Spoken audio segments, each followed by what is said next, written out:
Britain की महारानी Victoria जब भी फोटो खिंचवाने जाती थी तो फोटोग्राफर से एक बात जरूर कहती थी, उन्हें हिदायत देती थी कि मेरी डबल चिन फोटो से हटा देना। ये कोई दिखावा या घमंड नहीं था, बल्कि राजशाही में रची बसी एक गहरी सोच थी। सोच ये कि जनता को क्या दिखाना है, कितना दिखाना है और क्या बिल्कुल नहीं दिखाना है। इसके पीछे एक डर भी था, अगर जनता को ज्यादा सवाल पूछने या कमी निकालने का मौका मिला तो राजशाही की बनी बनाई इज्जत और असर कम हो जाएगा और शायद लोगों का भरोसा और दिलचस्पी भी खत्म हो जाए। यहीं से ब्रिटिश शाही परिवार ने रहस्य की कला सीख ली। इसे विक्टोरिया के बाद क्वीन एलिजाबेथ ने अपनाया। कभी किसी विवाद पर खुलकर बात नहीं की, हमेशा वो फिल्टर लगाए रखा जिससे ये तय हो सके कि पब्लिक में छन कर क्या जाएगा और क्या नहीं। लेकिन अब लगता है कि एलिजाबेथ ने ये फिल्टर अपने बेटों तक नहीं पहुंचाया।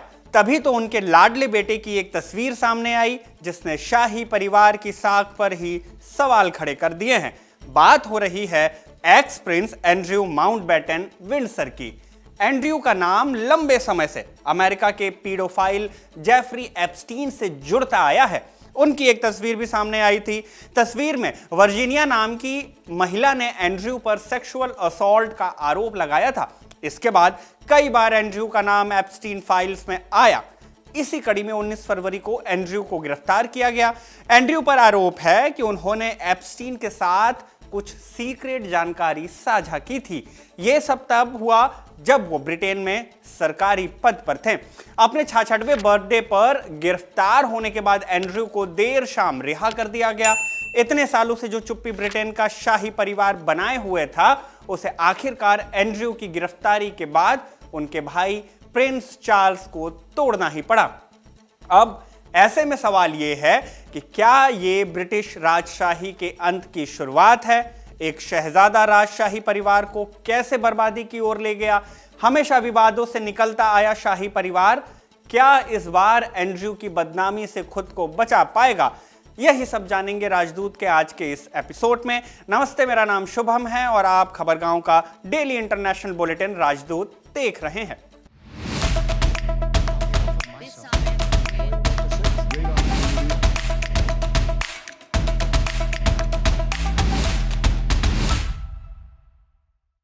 एंड्रयू की गिरफ्तारी के बाद किंग चार्ल्स ने एक बयान जारी किया।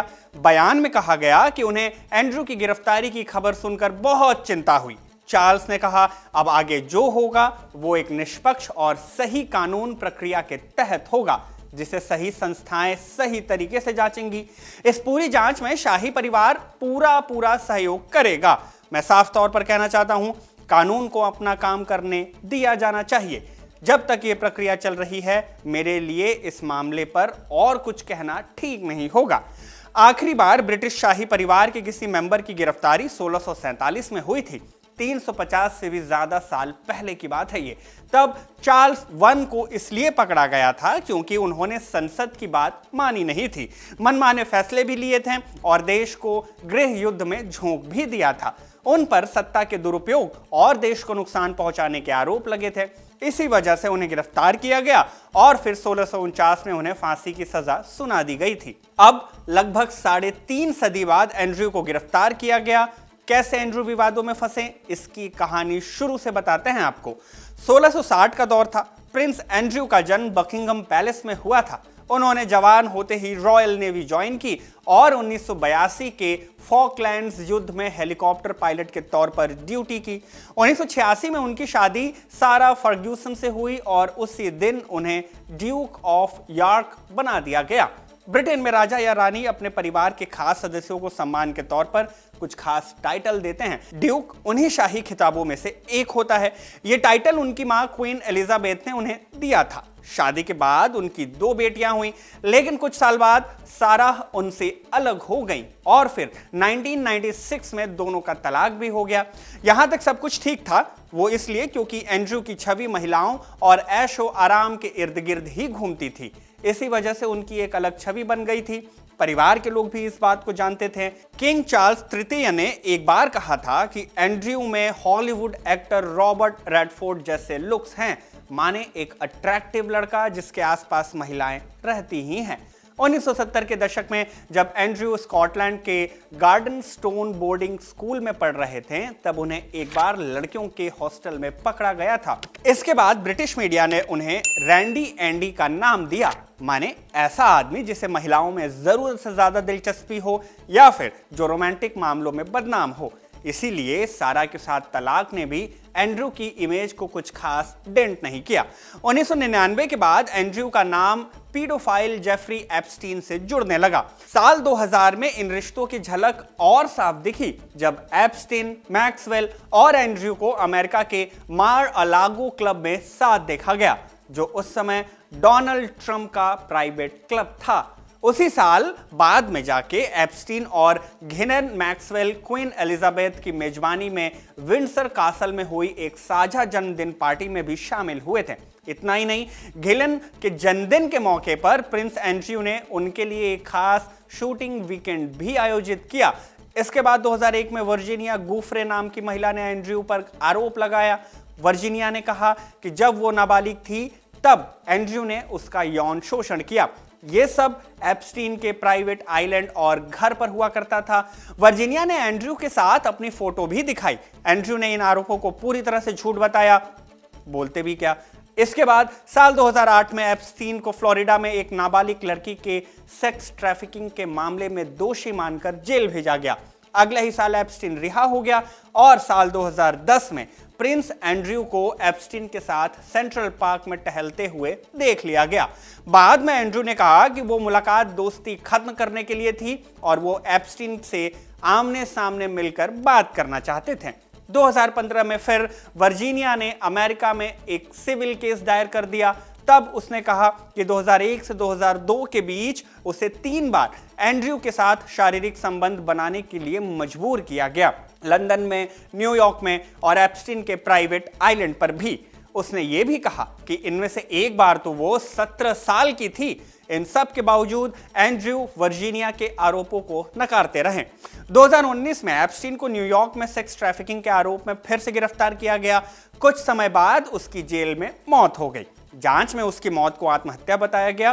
ठीक एप्स्टीन की मौत के बाद एंड्रयू ने खुद को सही साबित करने के लिए उसी साल बीबीसी के न्यूज नाइट शो में एमिली मैटलिस नाम की एक पत्रकार को इंटरव्यू दिया, लेकिन यही कदम उनके लिए उल्टा पड़ गया। कैसे? इसमें उन्होंने दावा किया कि वो वर्जीनिया के साथ शारीरिक संबंध बना ही नहीं सकते क्योंकि उस दिन वो घर पर थे और इससे पहले वो पिज्जा एक्सप्रेस गए थे। वर्जीनिया ने यह भी कहा कि एंड्रयू ने उनके साथ डांस किया और उस समय वो बहुत ज्यादा पसीने में थे। इसका जवाब भी एंड्रयू ने इंटरव्यू में दिया। उन्होंने कहा कि वर्जीनिया ने जो उनके साथ डांस करने की बात कही वो सरासर गलत है क्योंकि उन्हें पसीना आता ही नहीं। इतना ही नहीं, एंड्रयू ने यह भी कहा कि वो वर्जीनिया से कभी मिले ही नहीं हैं। अजीब और इलॉजिकल दलीलें जिन्होंने फोटो को भी नकार दिया। इंटरव्यू में उनका रवैया काफी घमंडी लगा और उनके जवाब जमीनी हकीकत से काफी दूर थे। इस इंटरव्यू के बाद शाही परिवार में हड़कंप मच गया। पूरे ब्रिटेन में इसकी आलोचना हुई। नतीजा यह हुआ कि कई कंपनियों और संस्थाओं ने उस समय के ड्यूक ऑफ यॉर्क माने एंड्रयू से जुड़े चैरिटी और प्रोजेक्ट से दूरी बना ली। उनकी मां क्वीन एलिजाबेथ द्वितीय को हमेशा अपने कर्तव्यों को गंभीरता से निभाने वाली महारानी माना जाता था, लेकिन एंड्रयू के मामले में मां और महारानी होने की दुविधा साफ नजर आई।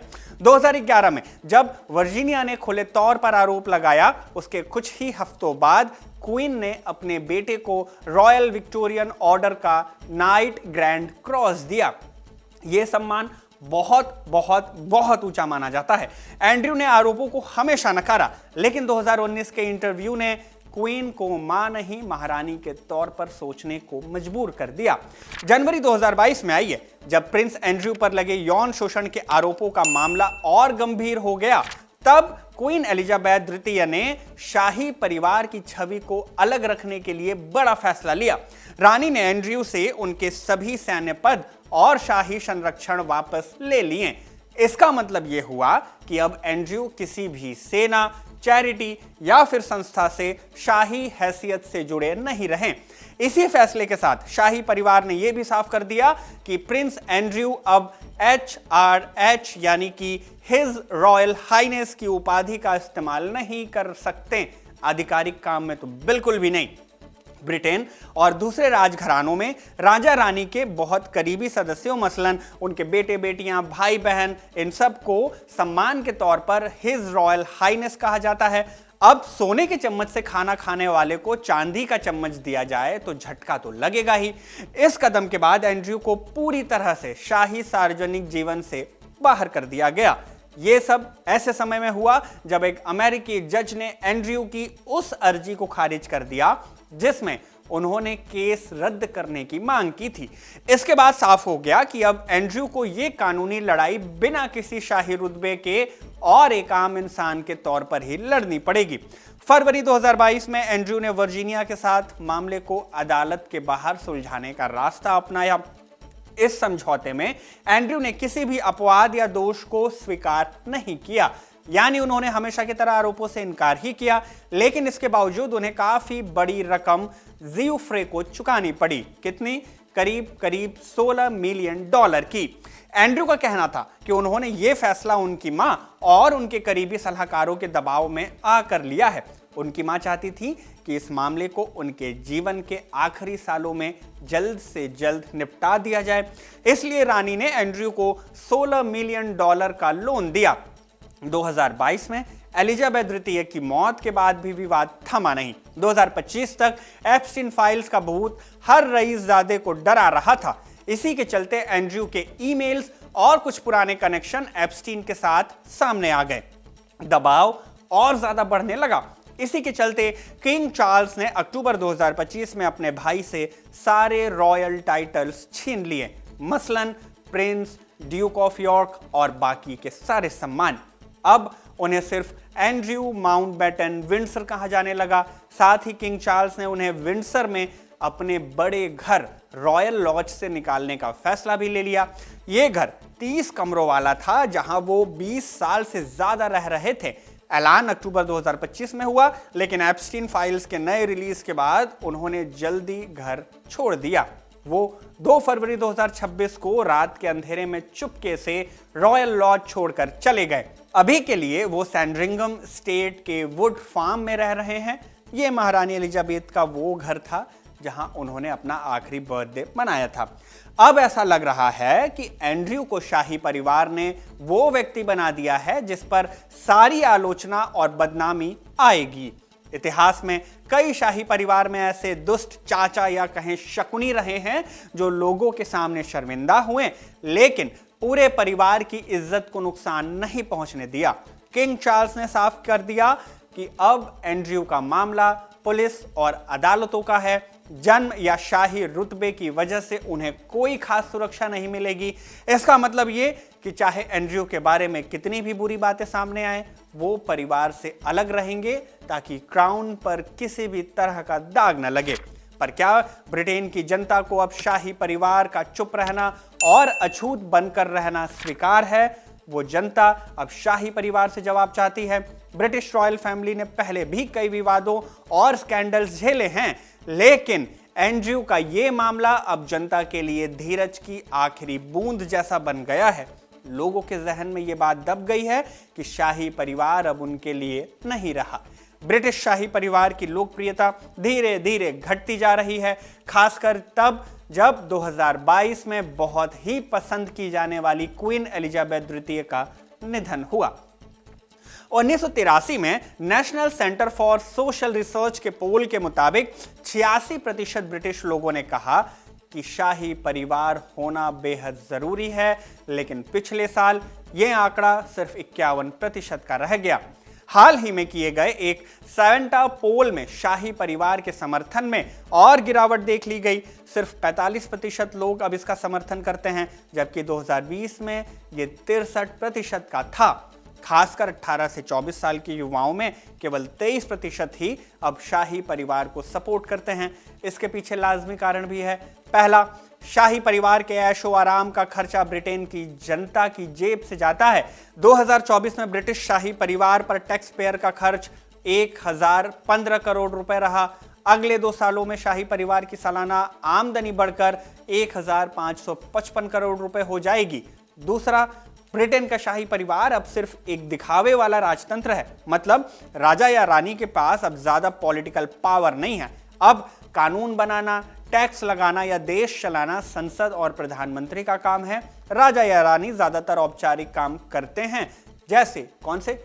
संसद खोलना, बड़े सरकारी कार्यक्रमों में जाना, विदेशियों का स्वागत करना और देश का नाम बाहर रखना। ये लोग राजनीति से ऊपर रहते हैं। ऐसे में क्या एंड्रयू का ये चैप्टर इस राजशाही का अंत होगा या ब्रिटेन की जनता को अब भी अपनी जेब से राजा रानी की सेवा करनी होगी? इन सवालों के जवाब भविष्य के गर्भ में हैं, जो आने वाले दिनों में ही साफ हो पाएंगे। फिलहाल राजदूत के इस अंक में इतना ही। इस किस्त को आपके लिए तैयार किया मेरी साथी रिया ने। मेरा नाम शुभम है। कैमरे के पीछे हैं मेरे साथी आनंद। आप देखते रहिए खबरगांव।